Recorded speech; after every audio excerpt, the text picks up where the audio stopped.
Thanks for staying with us on Bill of Rights, a special show on NDTV Hindu. Well, owning a home of your own is everybody's ultimate dream, but remember to find out all the nuances of the deal, or else your builder might just shatter all your dreams by skipping some of the norms in your deal. Watch this report and make sure your plans are on the right track.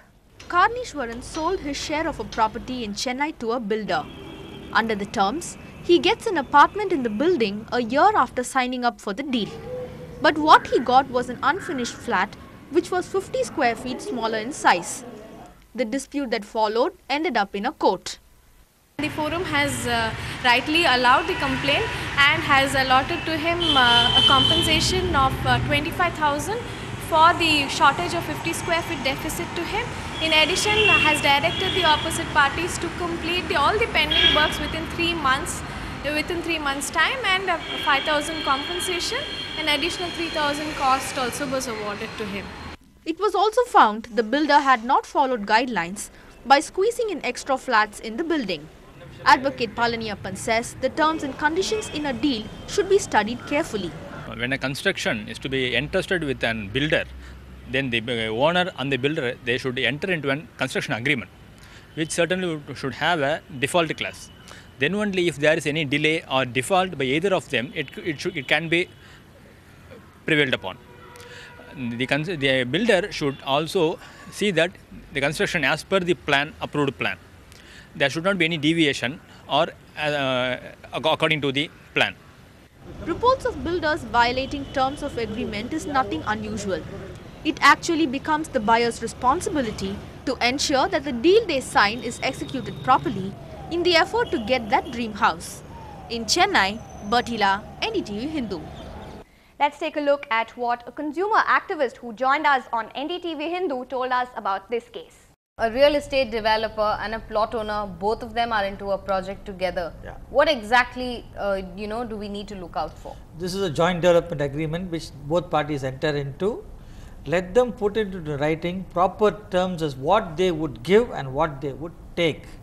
Okay. And let the parties be aware that both of them should not be taken for a ride with each other, giving false details. Okay. Well, what are the most important points that, say, a novice, a complete amateur has to kind of look out for while signing a deal? While signing a deal, he should understand one thing very basic, whether he has got the proper sanction. One, the proper title is available for the property.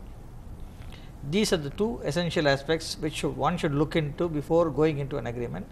And what are the terms and conditions and specifications which you would put permissible under law and which you would be permitted to use. Okay. If there is any case there's a delay in the date of delivery, who needs to be informed first exactly? See, the clause of delay should be there in the agreement, and hold the promoter or the builder who has entered into an agreement with you, hold him squarely responsible for such a delay. Let him not cite vague reasons and get away with it.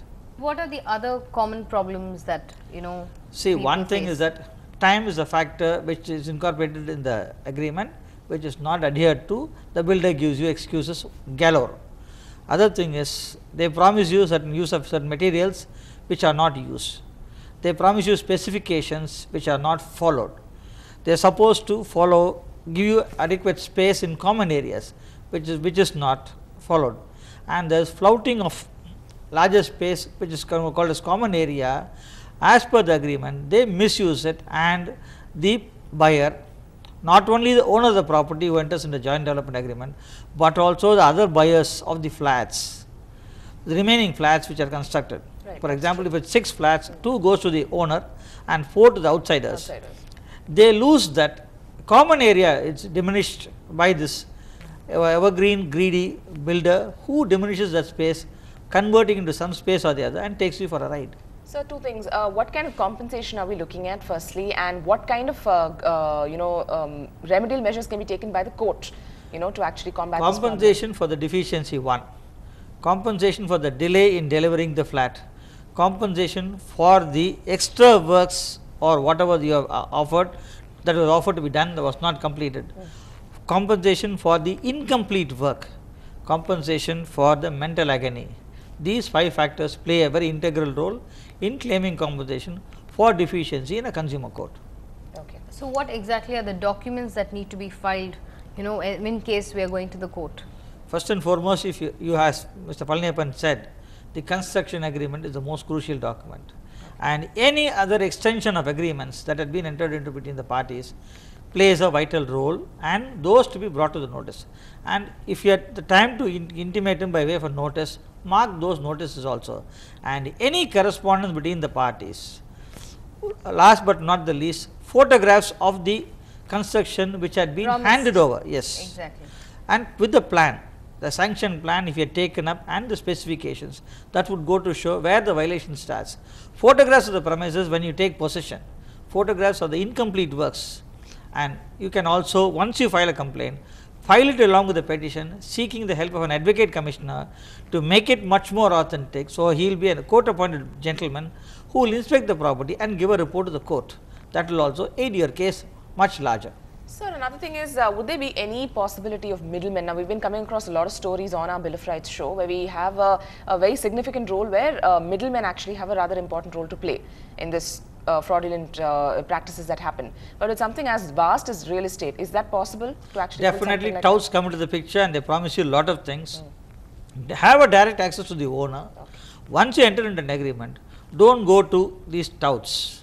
Avoid the tout at the first instance when you are able to reach the owner, and enter into a proper agreement after consulting a lawyer and getting a draft concerned, approved, and then venture out into signing things and doing the other material works. She had mentioned compensation. So on what basis will a compensation be given, and how much can the compensation See, go it depends on every work that has been. Okay, for example, if the claim for the building of the house cost you say 12 lakhs, and here is a builder who has taken the entire sum, hard earned money of one's investment is gone, and yet he delays it, you can claim compensation for the delay, compensation for the substandard material used, compensation for the deficiency, resultant mental agony and pain. This will enlarge into the compensation for the remaining works done also.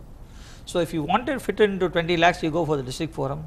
If you can enlarge it and suitably support it with documents, you can go with the state commission. Well, we do hope you had an informative start to the weekend as you get busy making all those plans. That's all we have for you on Bill of Rights this weekend. And do remember to watch Bill of Rights segment on our special show Good Morning Chennai on Mondays, Wednesdays and Fridays between 7:30 am and 8:30 am only on NDTV Hindu.